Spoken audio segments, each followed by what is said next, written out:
तो पहले तो ईडी उनके पीछे लगी हुई थी, लेकिन अब सीबीआई के माध्यम से अरविंद केजरीवाल जी को गिरफ्तार करने का प्लान है। अभी भी हमारे पास खबर है कि मंडे को सीबीआई का नोटिस आएगा, शायद कुछ दिनों में गिरफ्तारी हो जाए। लेकिन मैं भारतीय जनता पार्टी को यह बताना चाहती हूं कि आम आदमी पार्टी और हमारे मुख्यमंत्री अरविंद केजरीवाल जी आपकी एजेंसी से नहीं डरते, गिरफ्तार होने से भी नहीं डरते। इंडिया अलायंस का हम एक मजबूत स्तंभ हैं, हम इंडिया अलायंस में रहेंगे और इंडिया अलायंस ये चुनाव जीतेगी।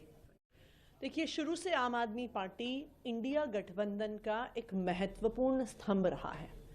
हम शुरू से इंडिया गठबंधन की सफलता के लिए काम करते आए हैं और हालांकि कि कांग्रेस से बातचीत में फाइनल सीट शेयरिंग होने में कुछ समय लगा, लेकिन आम आदमी पार्टी शुरू से ये स्पष्ट करती आई है कि हम इंडिया गठबंधन का हिस्सा हैं और हम साथ में ही चुनाव लड़ेंगे। आज फाइनली इंडिया गठबंधन में एक मल्टीपल स्टेट्स की सीट शेयरिंग की घोषणा हुई है, जिसमें दिल्ली, जिसमें हरियाणा, जिसमें गुजरात, जिसमें चंडीगढ़, जिसमें गोवा शामिल है।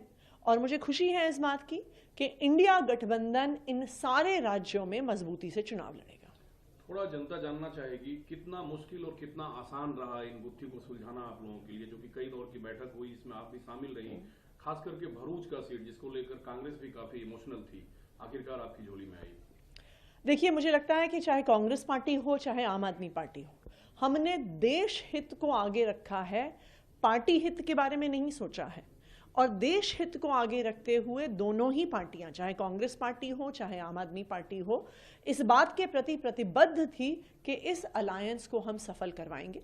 और देखिए, किसी भी अलायंस में कुछ कॉम्प्रोमाइज एक पक्ष करता है, कुछ कॉम्प्रोमाइज दूसरा पक्ष करता है। तो कुछ कॉम्प्रोमाइज आम आदमी पार्टी ने किया, कुछ कॉम्प्रोमाइज कांग्रेस पार्टी ने किया, लेकिन अब मिलकर मजबूती से इंडिया अलायंस चुनाव लड़ेगा और हम दिल्ली में भी जीतेंगे, हरियाणा में भी जीतेंगे, गुजरात में भी जीतेंगे, गोवा में भी जीतेंगे। असम को लेकर कब तक खबर है, क्योंकि आपने 3 सीटों की बात वहां की है, क्या आम आदमी पार्टी लड़ेगी उन 3 सीटों पर? अभी उस पर जल्द फैसला हो जाएगा। आखिरी सवाल मैम है, जो स्टार प्रचारक हैं चाहे आम आदमी पार्टी में मुख्यमंत्री साहब की बात करें, तो मुख्यमंत्री साहब क्या देश में बाकी सीटों पर भी चुनाव प्रचार करेंगे जहां सीधी कांग्रेस पार्टी चुनाव लड़ेगी?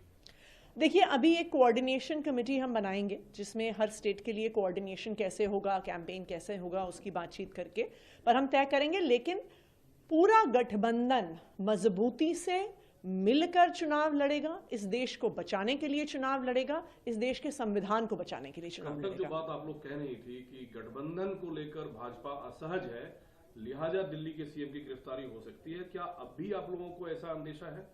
ये बिल्कुल 100% सही बात है कि जब से गठबंधन तय होने की बात हुई, जब से एक खबर मीडिया में आ गई कि सीट शेयरिंग लगभग फाइनल हो चुका है, तब से हर तरफ से धमकियां दिल्ली के मुख्यमंत्री अरविंद केजरीवाल जी को आने लगी। हमें ये कहा गया कि अगर आप इस गठबंधन से बाहर नहीं आते हैं, तो पहले तो ईडी उनके पीछे लगी हुई थी, लेकिन अब सीबीआई के माध्यम से अरविंद केजरीवाल जी को गिरफ्तार करने का प्लान है। अभी भी हमारे पास खबर है कि मंडे को सीबीआई का नोटिस आएगा, शायद कुछ दिनों में गिरफ्तारी हो जाए। लेकिन मैं भारतीय जनता पार्टी को यह बताना चाहती हूं कि आम आदमी पार्टी और हमारे मुख्यमंत्री अरविंद केजरीवाल जी आपकी एजेंसी से नहीं डरते, गिरफ्तार होने से भी नहीं डरते। इंडिया अलायंस का हम एक मजबूत स्तंभ हैं, हम इंडिया अलायंस में रहेंगे और इंडिया अलायंस ये चुनाव जीतेगी।